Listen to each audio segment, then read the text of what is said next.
नमस्कार, जय विष्णु भगवान। आपका आपके YouTube चैनल हम और तुम पर स्वागत है। आज आपके लिए एक प्यारा सा आंवले का गीत लेकर आए हैं। सुनिए इस आंवले के गीत को। आंवले की महिमा बहुत ही अपार है। आंवला ऐसा वृक्ष है कि इसका पत्ती और फल सब औषधि में काम आता है। हमारे यहाँ की परंपरा बहुत अच्छी है कि जितने औषधीय वृक्ष हैं, चाहे आम हो, पीपल हो, तुलसी हो, इन सभी की पूजा की जाती है, ताकि जब हम उनको देव के रूप में देखेंगे तभी उनको संरक्षित कर पाएंगे। तो सुनिए इस प्यारे से आंवले के गीत को। लाइक करिए, सब्सक्राइब करिए, कमेंट करिए, शेयर करिए। सुनिए प्यारा सा आंवले का गीत। आंवलवा बड़ा नीक लागे, दिन जीनी पात हो। आंवलवा बड़ा नीक लागे, दिन जीनी पात। आंवलवा बड़ा नीक लागे, वही आंवलवा पे गणपति जी विराजे।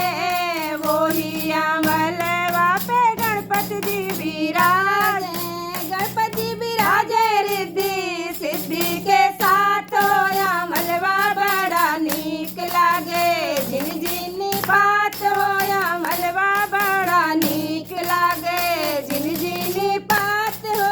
आंवलवा बड़ा नीक लागे, वही आंवलवा पे ब्रह्मा जी विराजे।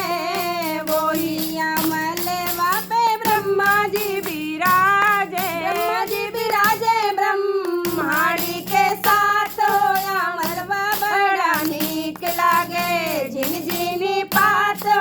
आंवलवा बड़ा नीक लागे, झिन झिनी पात हो। आंवलवा बड़ा नीक लागे, वही आंवलवा पे विष्णु जी विराजे। वही आंवलवा पे विष्णु जी विराजे। विष्णु जी विराजे अपने लक्ष्मी साथ हो। आंवलवा बड़ा नीक लागे, विष्णु जी विराजे अपने लक्ष्मी के साथ हो। आंवलवा बड़ा नीक लागे, जिन जिन पात हो। आंवलवा बड़ा नीक लागे, जिन जिन पात हो। आंवलवा बड़ा नीक लागे। एकादशी के दिन आंवले के वृक्ष के नीचे खाना बनाकर खाया जाता है, दीप जलाए जाते हैं।